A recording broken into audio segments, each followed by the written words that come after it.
The first words I heard when I stepped through the front door of my parents' house weren't hello or welcome.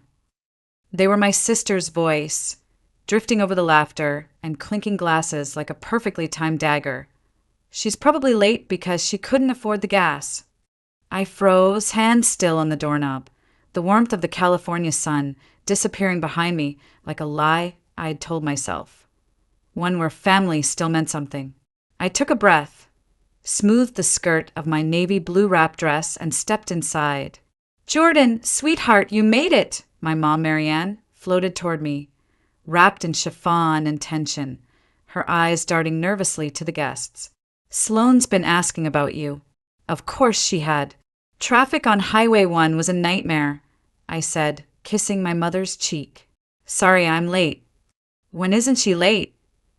Sloane's voice rang out again, louder this time. She was standing by the granite-topped bar, champagne flute in hand, all white silk and designer heels, as if she were hosting a gala and not a family reunion. I smiled and waved at the cousins who avoided my gaze, then made my way toward the drinks table. "You look practical," Sloane said as she approached, her eyes scanning my dress like it offended her aesthetic. "Still working at that hospital." "Still saving lives," I replied evenly, reaching for a glass of sparkling water. "Oh, that's sweet," she said, voice syrupy. "Bryce and I just closed on our 5th investment property. You should think about your future, Jordan. Stability isn't sexy, you know." Before I could reply, our father, Richard, clapped his hands. "All right, everyone, let's gather in the sunroom. Sloane has an announcement." I sighed quietly, following the family into the expansive room bathed in golden light. My cousin Noah gave me a sympathetic shrug as he passed. He knew what was coming. We all did. Sloane always had announcements. She stood in front of the fireplace, glass raised. "Bryce and I have found our dream home," she said. "A stunning vacation property in Carmel Highlands. 6 bedrooms, infinity pool, panoramic ocean views. It's everything we've ever wanted." She looked right at me. Of course, not everyone is in a place to invest in something like that. "Jordan, didn't you mention something about medical debt last month?" The room went silent. I blinked. "I never said that." "Oh, I just assumed," she said innocently. "I mean, I saw those collection letters in your mailbox. No shame in it, really. We can't all be successful." Heat rushed to my face. My father avoided my eyes. My mother's smile faltered. I opened my mouth to speak, but then I closed it again. Something inside me shifted. Not rage, not pain, just clarity. I smiled, took a sip of my water, and said nothing. My silence wasn't weakness. It was precision. It was restraint. It was the final click of a long-laid trap falling into place. "Jordan," my mother whispered, searching my face. "Are you all right?" I nodded slowly. Sloane's right. Not everyone is meant for bigger things. I looked at her, dead in the eyes. Some of us are meant for smarter ones. Her smile twitched. "What does that mean?" "Oh, nothing," I said, my phone buzzing in my purse. "Just a reminder." I stepped onto the back deck and pulled it out. A message from Miranda Chen, my real estate agent. All papers signed. "Congratulations, Jordan. The Carmel house is officially yours." I glanced through the French doors into the sunroom where Sloane was still holding court, basking in her spotlight, smug and radiant. She had no idea, no clue that while she'd been posting filtered photos of beach views and dream house manifesting quotes, I'd been quietly watching, calculating, preparing. No idea that the house she was gushing about was no longer hers to dream about. I typed back, "Don't notify the seller she lost it just yet. Let's keep the new buyer private until I say otherwise." Another message came in. This one from Noah. She's on Instagram again, manifesting the Hamptons life. "You seeing this?" I clicked the link. There she was, posed in front of the iron gates of the house, captioned, "Manifest it. Believe it. Own it." The irony nearly made me laugh out loud. I slipped my phone back into my purse and leaned on the railing, letting the ocean air wash over me. The sound of clinking glasses and shallow laughter floated through the open windows, but I didn't go back inside. I didn't need to. Not yet. There would be time for confrontation later. Right now, I savored the silence, the prelude, the calm before the storm, because storms are only satisfying if the air goes still first. Sometimes, revenge doesn't need a fight. Sometimes it just needs the right address. "You're actually insane," Elliot said, setting down his coffee with a laugh that turned a few heads in the hospital cafeteria. Like, certifiably, textbook-level insane, and I love it. I grinned as I slid my phone across the table toward him. 6 bedrooms, private beach, infinity pool. The exact house Sloane's been flaunting for months on social media. And now, it's mine. Elliot leaned in, swiping through the photos. "Wait, this is the house? The Carmel Highlands one." "The very one," I said, sipping my tea. "She doesn't know. The agent's keeping it under wraps at my request." He shook his head. "You bought your sister's dream house out from under her, while she was bragging about affording it." "She never made an offer," I said calmly. "She just assumed no one else could." I pulled up another file on my phone, the investment portfolio that had taken me 7 years to build. Every night shift, every holiday worked, every time Sloane made fun of my hospital scrubs or my discount sneakers. All of it went straight into long-term assets. I'd stayed quiet, let her talk, let her shine, let her mock me at every family dinner. "You remember Christmas 4 years ago?" I asked. She told the whole table nursing was a backup career for people who couldn't handle med school. Elliot winced. "Yeah, I almost threw a fork at her."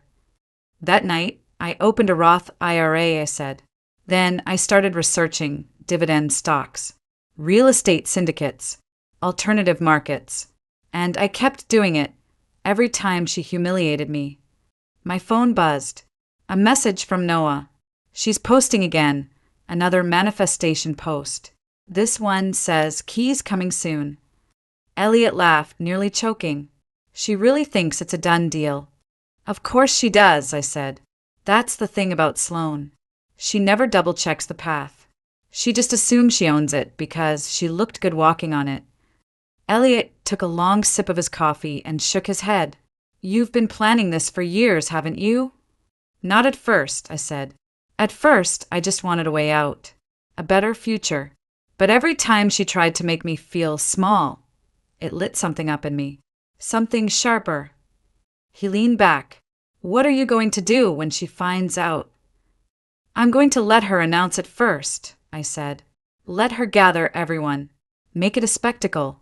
Then, I'll correct the record." Elliot stared at me for a long beat. "You're terrifying," he finally said. "And I'm so proud of you." I smiled, but my hands were a little shaky as I tucked my phone back into my coat pocket. The adrenaline hadn't stopped since I'd signed the final documents. I was still waiting for the moment it would all feel real. The next 12 hours passed in a blur of trauma cases, surgical assists, and endless paperwork. When I finally arrived at Elliot's apartment, I collapsed onto the couch, still in my scrubs. He handed me a glass of wine. "Look what came in the mail." I took the envelope and opened it slowly. Inside was a letterhead from Pacific Haven Developments, the resort group buying up coastal properties in Carmel Highlands. "They want the house." "Not just want," he said. "They're offering you triple what you paid." I stared at the number. It was enough to pay off every debt, invest even more, and still live comfortably. But I didn't smile. "I'm not selling." "You sure?" Elliot asked gently. "This is a life-changing offer." "I didn't buy that house for money," I said. "I bought it to take something back."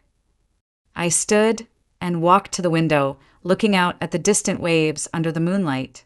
"Do you know what my dad said when I graduated top of my class?" "What?" Elliot asked. He said, "That's nice, but Sloane just made junior partner at her firm." I laughed bitterly. I remember standing there, holding my diploma. thinking, even this isn't enough. Elliot joined me at the window. "You've always been enough," he said. "They were just too blind to see it." Another message popped up on my phone. "Family dinner at Sloane's this weekend. She says she has big news. You're coming, right?" I replied, "Wouldn't miss it." Elliot grinned. "Please tell me you're going to drop the bomb in person." "No bombs," I said. "Just clarity, precision, like a scalpel, not a grenade." I opened my banking app and showed him the totals. Elliot let out a low whistle.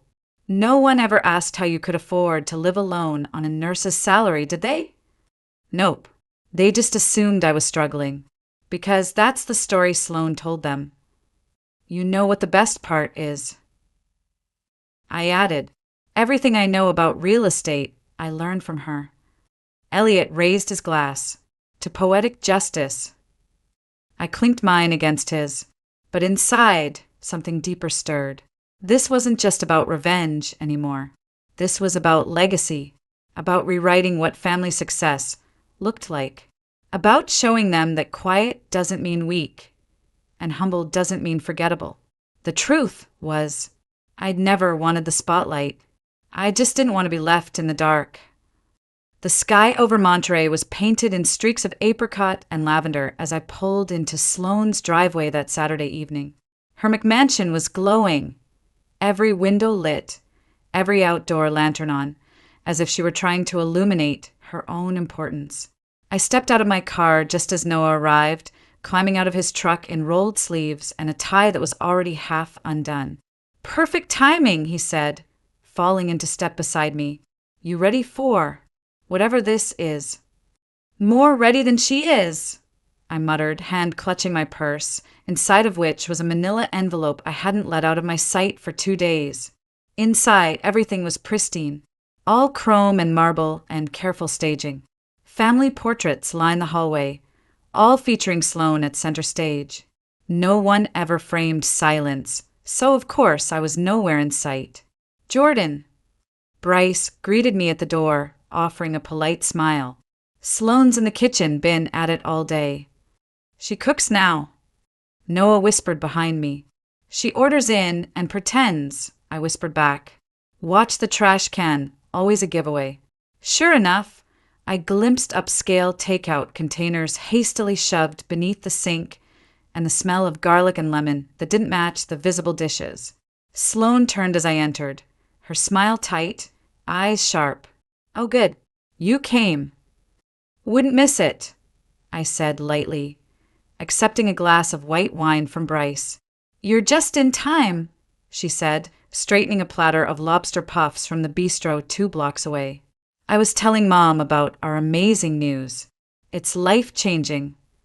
"Sounds like you've been doing a lot of changing lately," I said. Her eyes narrowed just slightly. "Unlike some people, I believe in advancement." My mother gave me an apologetic glance, but said nothing. The room hummed with polite tension. The doorbell rang again. My father had arrived, along with Elliot, who I'd invited as my quiet anchor. Sloane blinked at his presence. "Still hanging around hospital people?" she asked. "Still pretending you cook?" I replied, nodding toward the takeout trash. Her expression flickered, but before she could respond, Bryce called everyone into the dining room. "Before we eat," Sloane began, standing at the head of the table, "I have amazing news to share." She gripped Bryce's hand dramatically. "As you all know, we've been exploring a new property, one that really captures the next stage of our success." She paused for effect. I could see my parents' eyes shining, waiting for their golden child's next triumph. After exclusive negotiations and a lot of hard work, we're absolutely thrilled to announce, "Honey." Bryce interrupted, glancing at his phone. "I just got an email from our agent." "Not now," she hissed under her breath, then raised her voice again. "As I was saying, Sloane," Bryce said louder. "The house sold. To someone else." The room went still. "What?" Sloane's voice cracked like ice. "That's impossible. Check again." "It sold 2 days ago. Agent says the new owners asked to remain anonymous." I took a long sip of wine, watching her face. The exact moment it began to crumble, it was almost art. No, she said, shaking her head. We had an agreement. They were holding it for us. We told everyone. My father tried to salvage the moment. There'll be other properties, sweetheart. No, she said, louder this time. That was our house. My house. I told everyone. I already. She stopped mid-sentence and turned to me. Why aren't you more upset? I tilted my head. Why would I be? Because, she sputtered. Because you're supposed to be happy for me. Jealous, even. Noah nearly choked on his drink. Bryce leaned forward, cautiously. Maybe we should all take a minute. No. Sloane snapped. This was supposed to be perfect. I was going to show everyone. Show everyone what? I asked, voice soft. That you win again. That you're better than me. She caught herself, but it was too late. My parents exchanged an uncomfortable glance. You know what's interesting? I said, setting my glass down. Success isn't always about who shouts the loudest. What is that supposed to mean? It means, I pulled out my phone, unlocked it, and slid it across the table. Sometimes the quiet ones surprise you. Sloane's face twisted in confusion as she picked up the phone. Her eyes scanned the photos, interior shots of her dream home, aerial views of the backyard and pool. And then the name on the deed. This is a joke, she whispered. The closing papers arrived yesterday, I said, reaching into my purse and pulling out the envelope. Would you like to see them? The room erupted. My father was asking questions. My mother had her hands over her mouth. Bryce looked like someone had slapped him with a wet contract. But all I saw was her face, the disbelief, the unraveling. How, she finally croaked. You're a nurse. You take the bus. A nurse who knows how to invest, I replied. Every time you mocked my job, I picked up another shift. Every time you bragged about your bonuses, I quietly met with a financial advisor. But your apartment is in one of the fastest growing neighborhoods in Monterey, tripled in value. And I take the bus because parking at the hospital costs a fortune. Elliot cleared his throat. She's also one of the top earners in her department, published in journals. She's a beast. Enough, Sloane barked, spinning toward Bryce. Call our lawyer. There must be a way to contest this. Bryce shifted uncomfortably. We never made an offer, Sloane. We have no legal grounds. Then make some, she shouted. This is my house. No, I said, voice like stone. It's mine. And the real reason you're angry is because you never thought I could be competition. Silence fell again. My father stared at his untouched plate. My mother was close to tears. Competition. Sloane scoffed, but it sounded hollow now. This isn't about that. Isn't it? I stood slowly. Let's talk about dreams. Like my nursing ceremony, where you showed up late, talked through my speech, and hijacked dinner to announce your new license. Or when I got promoted and you told everyone I was playing doctor. Or last month, when you told the entire family I was drowning in debt. That was different. I was trying to help. By lying. Elliot cut in. By spreading rumors. Stay out of this. Sloane snapped. He is family, I said. He supported me more than you ever did. Bryce suddenly stood. Sloane, we need to talk. Now. About what? She asked, blinking. About the credit cards. The loan applications I found with my forged signature. Her face went pale. Not now, yes. Now. He turned to the room. I'm sorry. We need a minute. They disappeared into the kitchen, but the shouting echoed through the walls. My mother turned toward the table, trying to smile. Shall we serve the food? Actually, I said, collecting my purse and the envelope, I should go. I have contractors meeting me at my house tomorrow to discuss renovations. My father's voice stopped me as I reached the door. Jordan, wait. I paused. I'm sorry. We should have paid more attention to your achievements, to the fact I was building something while Sloane was just talking about it. He nodded, quietly, brokenly, from the kitchen. Sloane's voice rose again. I was going to pay it back. You don't understand. $60,000, Sloane. Bryce shouted. When were you going to tell me? Noah whistled low under his breath. Elliot stood and picked up his coat. That's our cue. We stepped into the cool evening air, the noise from inside still echoing. That, Noah said, catching up beside me, was the most incredible thing I've ever seen. It's not over, I replied, unlocking my car. This was just the beginning. 3 days later, I met Bryce at a small cafe across from the hospital. He looked like he hadn't slept. His tie was crooked, his suit wrinkled, and the bags under his eyes spoke louder than his voice ever could. Thanks for coming, he said as I sat down. I know things are messy right now. I said nothing, just waited. He pulled a folder from his briefcase and slid it across the table. You need to see these before you make any final decisions about the house.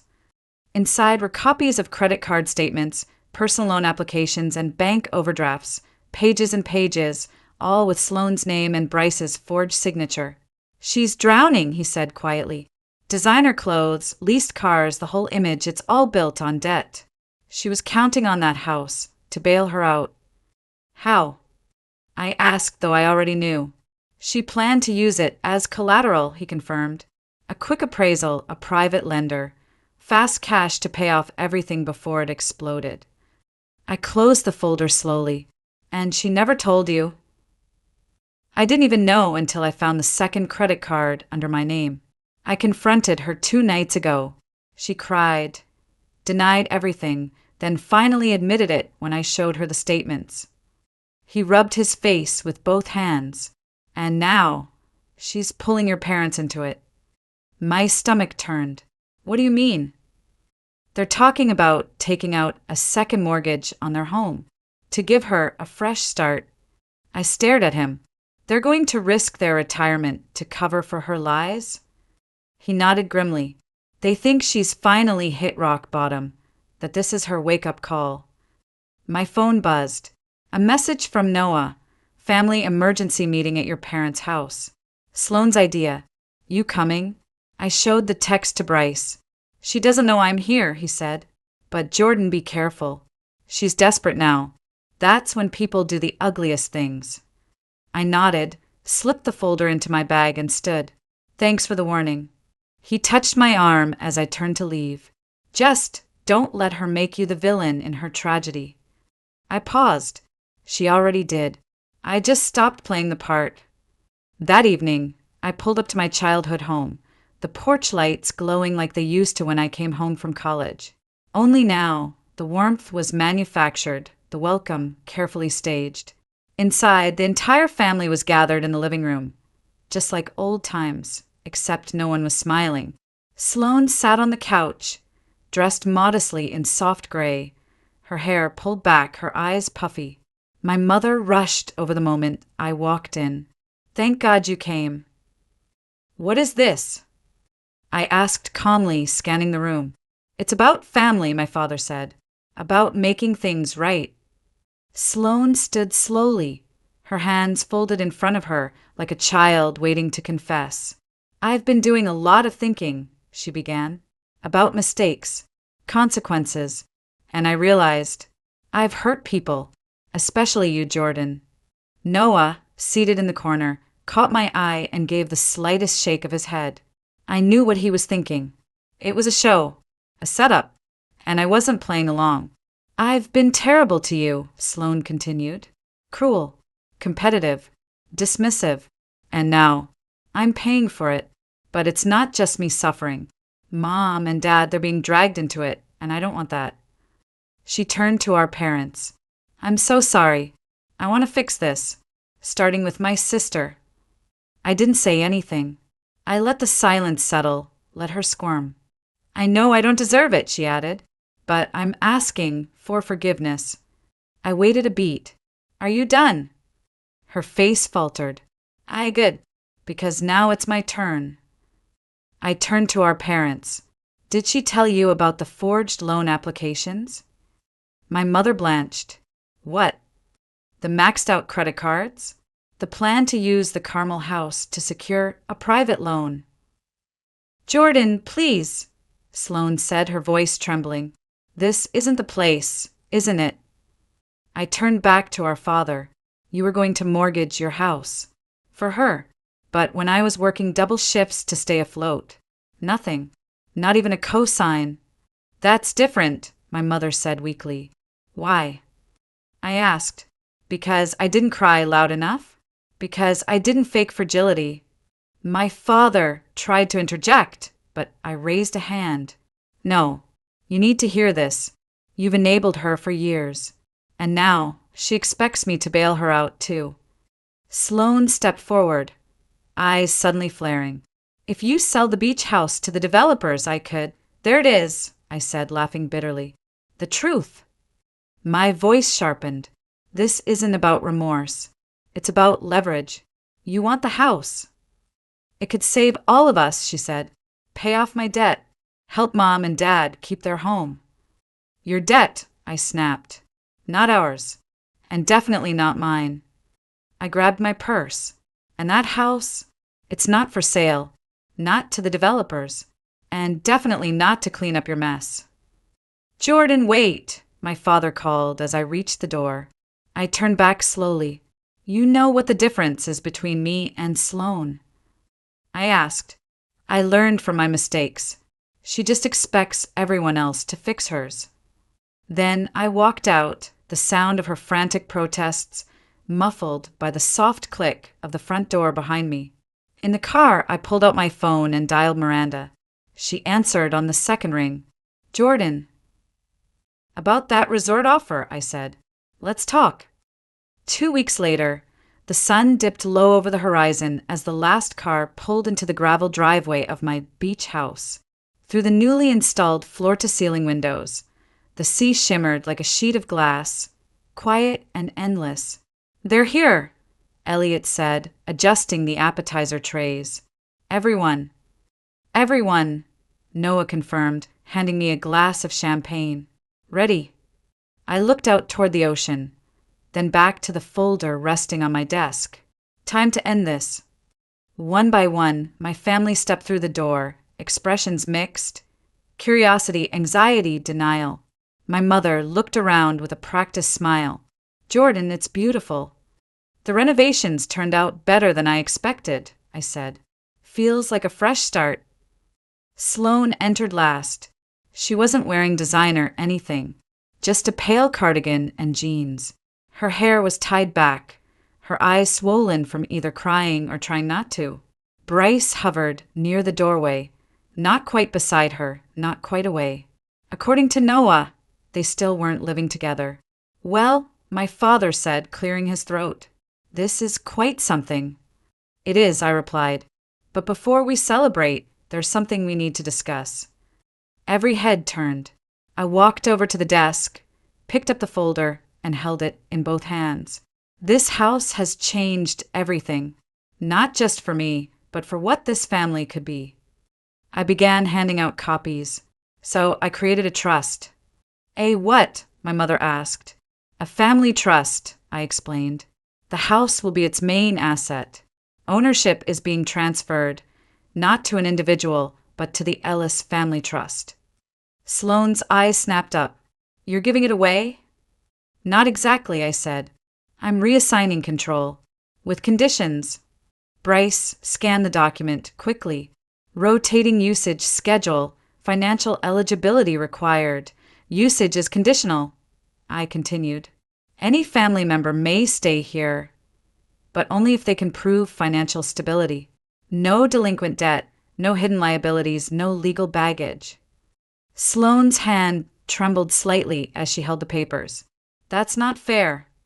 It's more than fair, I said. It's accountability. There's also a scholarship clause, I added, for future generations of Ellis kids, specifically for nursing and medical education. The room was silent, the sound of waves outside filling the stillness. Why? Sloane finally asked, voice small. Because we're family, I said, and families should lift each other up, not use each other as stepping stones. Bryce looked up from his document. These counseling services, you're offering financial rehab. Yes, I said, paid by the trust, available to anyone who wants to get their finances in order. He looked directly at Sloane. That's your condition, isn't it? It's everyone's condition, I said. Equal access, equal expectations. But yes, if she completes the program, she gets access like anyone else. And our mortgage? My mother asked, voice shaking. That's still yours. But the trust has emergency provisions, with strict oversight and repayment schedules. We help. We don't enable. My father stood abruptly and walked to the window, staring out in silence. I didn't rush him. Eventually, he turned around, his voice hoarse. All these years, I thought I knew who you were. He shook his head. I was wrong. We both were, my mother added, her eyes brimming. Jordan, It's okay, I said quietly. You don't have to say it. Sloane was still staring at the paper, frozen. I don't deserve this. No, I agreed. You don't. But that's not the point. The point is what you choose to do next. She blinked. When does the program start? Monday, if you want it.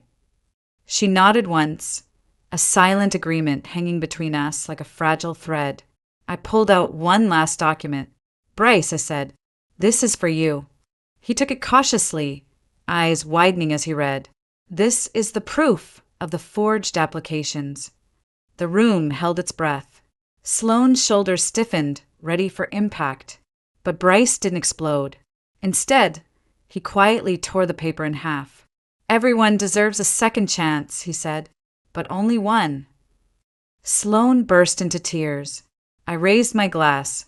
Now, who's ready for a housewarming party? The room finally exhaled. People stood, clinked glasses, made small talk. My father stepped out onto the deck. My mother wandered into the kitchen. Noah handed out dessert plates. Jeremy caught me by the shoulder. You planned this, didn't you? He asked. The trust, the scholarship, all of it. Sometimes, I said, the best revenge isn't revenge at all. Sometimes it's building something they never imagined you could. The autumn breeze rolled in from the sea as I sat on the deck of the beach house, flipping through the trust's first quarterly reports. The numbers were strong, stronger than I'd hoped. Investments were up. No emergency withdrawals. The counseling fund had already been used by 2 relatives.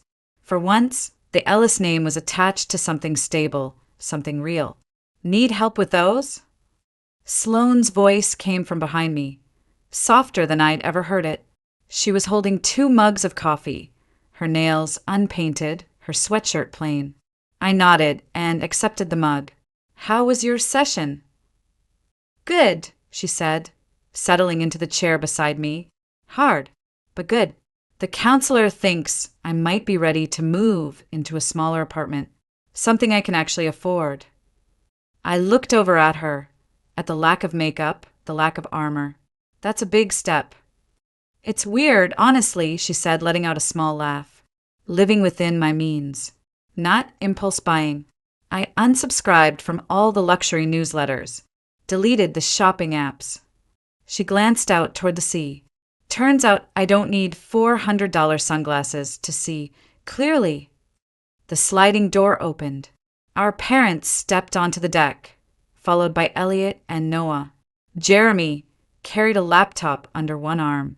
Ready for the first official meeting? He asked. You all settled on the holiday rotation schedule yet?